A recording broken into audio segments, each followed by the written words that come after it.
Rusehan wanita Parubaya, warga Suralaga, Kecamatan Suralaga, Lombok Timur, hidup serba kekurangan. Usai suami yang dinikahi warga Lebanon meninggal dunia akibat bom 2020 lalu. Rusehan mengaku saat ini seperti tidak memiliki keluarga, lantaran keluarga dinilai tidak peduli. Meskipun demikian, dia tetap membesarkan anak-anaknya di tengah keterbatasan. Dia membesarkan anak-anaknya di sebuah rumah dari program Rumah Tidak Layak Huni atau RTLH dengan 2 kamar tidur, dapur, dan teras yang terkadang tempat berkumpul untuk istirahat.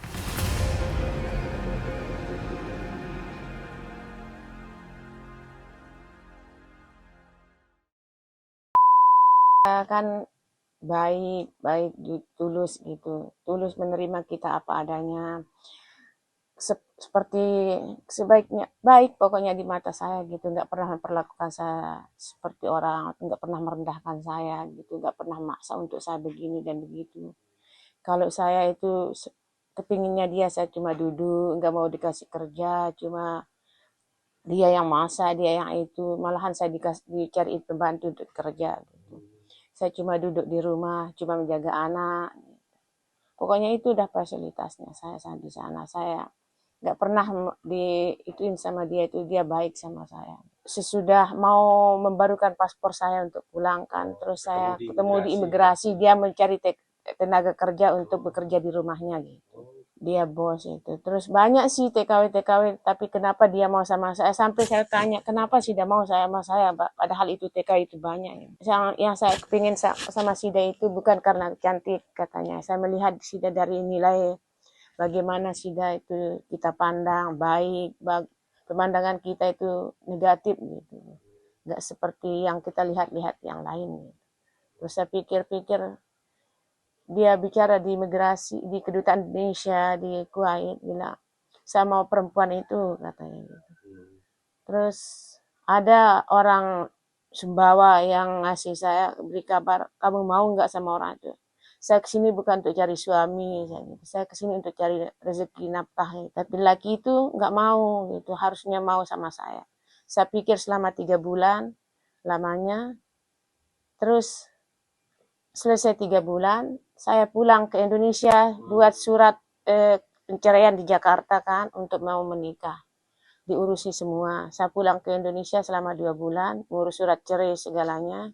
Terus saya kembali lagi ke Kuwait gitu. Terus setelah pulang dari Indonesia, pergi ke kedutaan Indonesia di Kuwait. Terus di sana saya serahkan semua biodata saya, bahwa saya ini sudah cerai secara resmi.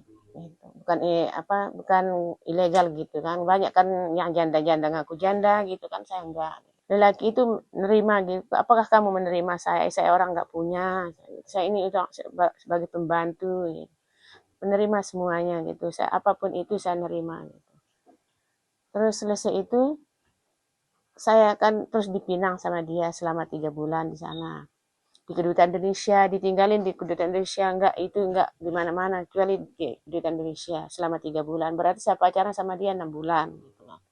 Selesai itu urus surat-surat semua, terus saya pergi ke pengadilan agama untuk menikah. Terus saya ada saksinya kan orang 4, orang Sumbawa sama orang Jawa gitu kan. Selesai saya nikah, saya tinggal lagi di kedutaan Indonesia karena saya kan merasa malu, merasa rendah kan kalau kita sebagai pembantu, masa kita menikah sama orang yang berada. Lama kelamaan, selesai itu 3 bulan kembali, hampirlah 1 tahun, baru 10 bulan baru saya datang ke rumahnya gitu. Terus di sana saya mengadaptasi dengan keadaan gitu kan. Dia kan orang mampu, sedangkan kita kan dia kan sudah tahu keadaan kita sebagai orang Indonesia. Keluarganya menerima, orang tuanya menerima, segalanya menerima. Alhamdulillah saya diterima dengan lapang dada dan keikhlasannya gitu. Resmi. Saya punya semuanya, punya paspor Arab, saya punya paspor Arab, saya punya kedutaan negara asing, punya anak-anak saya juga punya, 2 paspornya saya itu paspor Indonesia sama Arab. Kartu keluarga saya Arab ada, akte kelahirannya anak-anak semua ada, surat nikahnya ada. Pokoknya enggak ilegal, saya resmi lengkap ya. Karena itu kan kalau orang nikah resmi itu agak sulit. Kalau nikah sirih itu cepat gitu. Kalau kita nikah sirih itu kita apa namanya, kita melalui pengadilan agama selama 3 bulan, kita urus-urus surat cerai, izin keluarga dari sini, apakah dia mengizinkan atau enggak gitu. Kita kirim email dulu. Seorang tua saya katanya enggak apa-apa menikah. Ini saya kasih itu orang orang Sumbawa itu yang jadi saksi. Ini paspor bapak dan paspornya pada. Nih paspor, nih akte kelahiran Arab nih. Anak-anak dan Bu. Anak kan. Berarti Pak Jakarta yang dah. Bali. Bali lah nganten kirim Jakarta yang dah. Dia wafat itu tahun 2000. Tahun 20. Sebelum dia wafat, saya kesini ke Indonesia. Tadinya mau kesini ke Indonesia. Ngikut saya. Terus dia di sana 3 tahun. Menunggu uangnya, kan ada uang pengadilan di sana. Dia uang bisnisnya untuk menunggunya, ya lumayan gede lah, sekitar 1 miliar gitu. Baru dia datang ke sini untuk ke Indonesia melihat anak-anaknya. Gitu. Terus tiba-tiba selama saya 3 tahun di sini, ada kabar dari agensi Indonesia, Embassy Indonesia, mengirim email bahwa suami saya sudah meninggal dunia kena bom Israel. Itu sudah sebabnya. Yang bawa ke Indonesia itu berapa mungkin anaknya? 6. 6 ya. Iya, 6. Laki 4, 2 perempuan. Yang paling besar pada waktu itu umurnya 14 tahun paling itu kalau nggak salah. Yang terakhir itu waktu saya bawa yang terakhir itu umur 5 tahun. Sekarang dia kelas 2 SMP. Setelah saya di sini 3 tahun baru suami saya wafat. Terus kan KBRI Indonesia itu mengirim email kata bahwa yang namanya Muhammad Ali begini sudah meninggal dunia kena bom Israel. Terus kan langsung kan kita kaget. Gitu kan, nggak ada harapan lagi kan selain dia kan. Sedangkan keluarga kita sudah nggak ada yang mau, kita tinggal itu di rumah sini sana sini ngontrak tiap tahun sekali pindah bawa anak ini. Walaupun anak saya alhamdulillah saking sabarnya apapun itu makan nggak pernah ada yang tahu. Iya tiap bulan dia kirimkan kita uang kadang 5 kadang 7 hampir 10 juga gitu dia kirim. Semenjak dia meninggal saya hidup sebatang kara tidak ada. Saya punya orang tua tapi sepertinya nggak punya. Gitu. Dia rela orang tua saya demi anak saya ini semua dia rela keluarkan saya dari kartu keluarga. Iya saya dibuang. Enggak tahu, saya sedang berhayal, bermimpi mau kemana saya untuk mencarikan rezeki untuk nafkah untuk anak saya. Dikirain saya membahas tentang apa yang saya punya dulu. Saya nggak demi Tuhan, saya nggak pernah membahas tentang itu. Tapi pikirannya kan begitu. Karena anak ini banyak, takutnya dia saya diambil semua itu yang saya punya gitu. Tapi saya nggak sampai itu tega hati saya gitu. Yang lalu biarlah berlalu saya gitukan orang tua saya. Tapi dia tetap aja mengelak. Bawa saya ke kantor polisi, bawa saya ke kantor desa untuk tanda tangan bahwa saya detik ini hari ini saya tidak dapat warisan dan keluarga saya sudah tidak ada lagi semenjak suami saya meninggal begitu sudah nasib saya. Kalau nggak ada saya nggak ada dia, nggak ada adik saya yang kuliah, nggak ada rumah, nggak ada sawah, nggak ada apa. Makanya anak-anak saya sekarang dendam gitu. Kata saya jangan dendam, itu bukan nasibnya. Bukan rezekinya kita. Kalau Allah mengasih kita rezeki, kembali lagi itu kepada pemiliknya.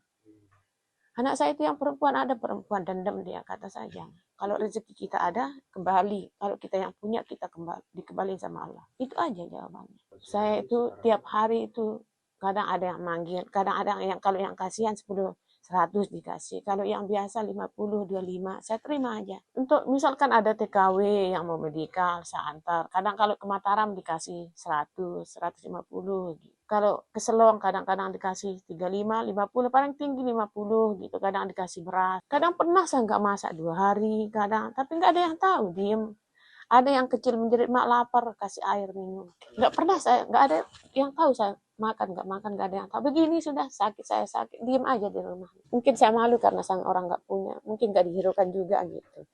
Walaupun kita minta untuk minjam, nggak mungkin dikasih. Nggak ada kan, dari mana dia akan bisa ganti kan gitu kan perasaannya. Makanya saya diem. Ada yang ngasih ubi makan, ada yang nggak ada gitu.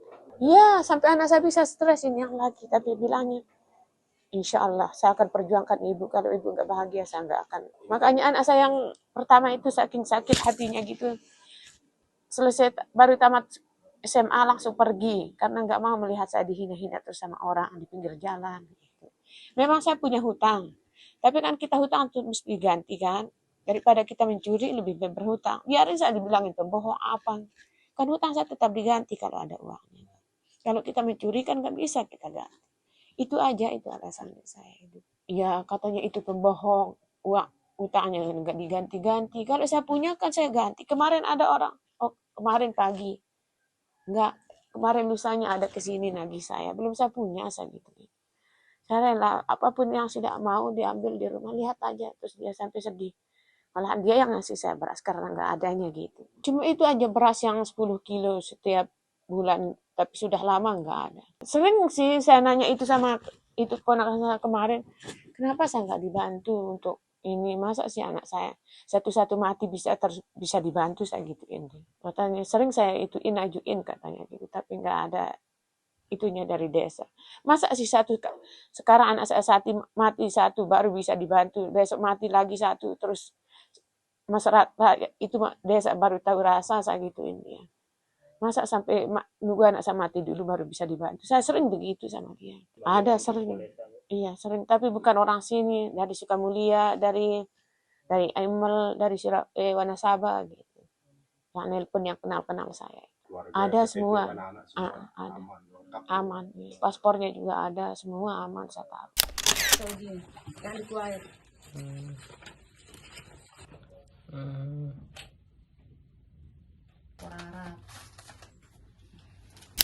Surat nikah tidak tercatat kan, cuma namanya aja ada gitu. Tapi kan kalau di Arab kan punya saya, punya kartu keluarga, punya surat nikah gitu, saya bawa semua. Surat perpindahan negara saya bawa, surat izin jalan saya bawa. Di sini saya bawa. Ya kan takutnya nanti dibilangin kita, oh ini anak begini kan sekarang mulut orang itu macam-macam cibirannya. Tapi kalau dia bilang, mak, kata saya dikatain begini, saya kasih aja itu saya foto ini buktinya saya bukan seperti itu. Tapi tetap saya diam, nggak pernah salah ladenin orang karena saya kan orang di bawah kakinya orang gitu. Sekarang saya bertindak lebih parah lagi, lebih baik saya diam. Makanya apapun itu saya diam daripada mengeluh, lebih baik saya nangis sendiri di kamar. Itu udah perasaannya saya. Bu, yang sekolah nanya ibu berapa orang, Bu?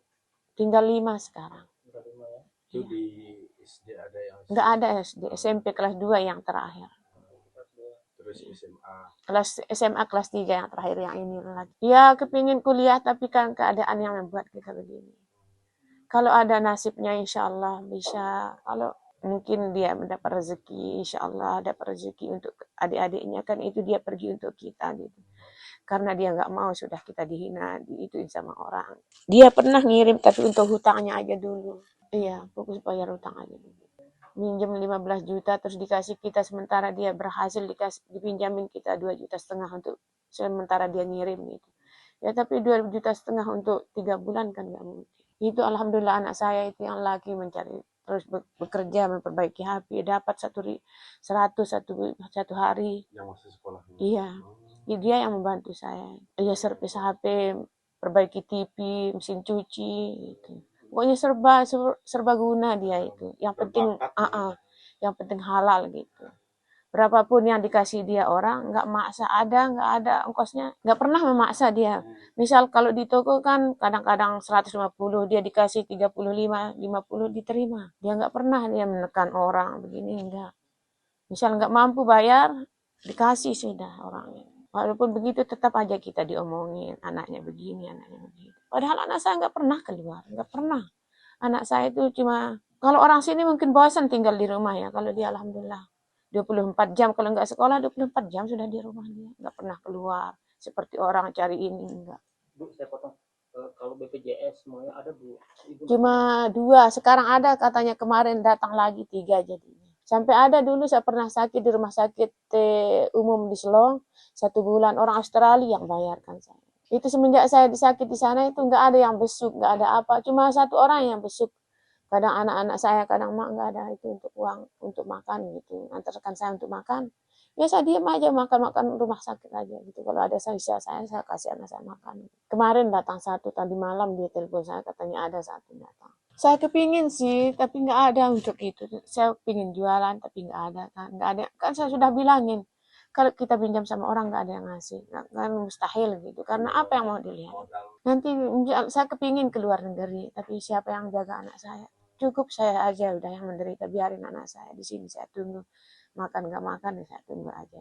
Dulu sebelum ada masalah di sana kan sering kadang-kadang dia ngasih saya uang, ngirimin gitu, bantu gitu. Sekarang kan di sana itu sedang perang, kan? Sedang enggak itu. krisis Iya, gitu ya. enggak. Iya, sering saya berkomunikasi sama dia, sering. Sering katanya apa kekurangan kamu ini saya nggak punya anak ini mau ini katanya maaf saya juga di sini sedang begini di sini dolar harganya turun barang-barang juga di sini mahal kita nggak bisa bantu maaf aja Karena saya perang. bilang, iya karena perang di sana kan semua serba mahal kalau perang kita sama-sama ya kalau saya di sini sudah aman nggak apa-apa. Download Tribun X sekarang, menghadirkan lokal menjadi Indonesia.